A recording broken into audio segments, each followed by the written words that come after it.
Earthing. What you need to know about earthing.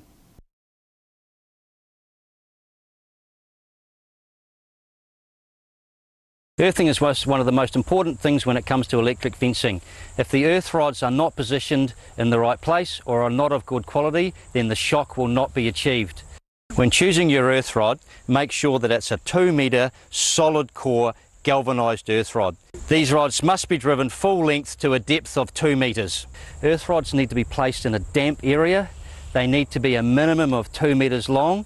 They need to be 3 metres apart, and we need to run one continuous cable right through the earth system. When an animal touches your electric fence at the back of your property, all of that current flows from that point through the subsoil and back to the earth. It then travels up the earth rod, onto the cable and back to the electric fence unit. Only at that time do you get a shock, and if there is anything between the animal and the earth system that impairs the earth, then the shock will be limited.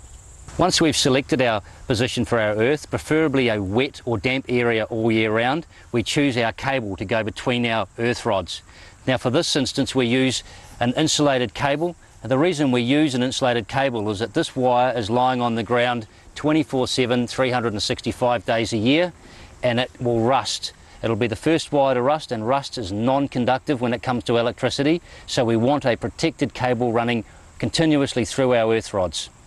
Once you've located your earth stake, position your cable and strip off the insulation, exposing the wire underneath to run through the earth clamp. Place the earth clamp or the wire through the earth clamp, going over one bolt and under the next. That helps secure the cable to the clamp and makes it application to the rod easier. Place the earth clamp on the rod, tightening up both bolts evenly until the earth clamp and the wire are firmly attached to the rod.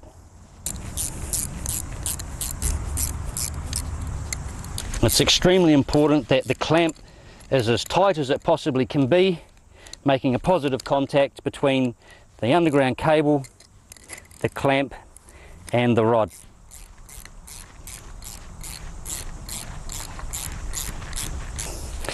And there we have it, a nice, firm, tight connection between the earth cable and the earth rod, including the clamp.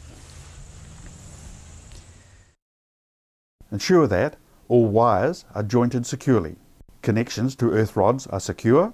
Earth rods are at least 3 metres apart. Earth rods are at least 2 metres long. There are a sufficient number of earth rods.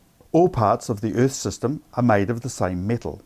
The earth rods are driven deeply into the soil, leaving 100 millimetres exposed. The earth rods are a minimum of 10 metres away from buildings or other electrified earth systems, e.g. house mains, underground power or phone lines.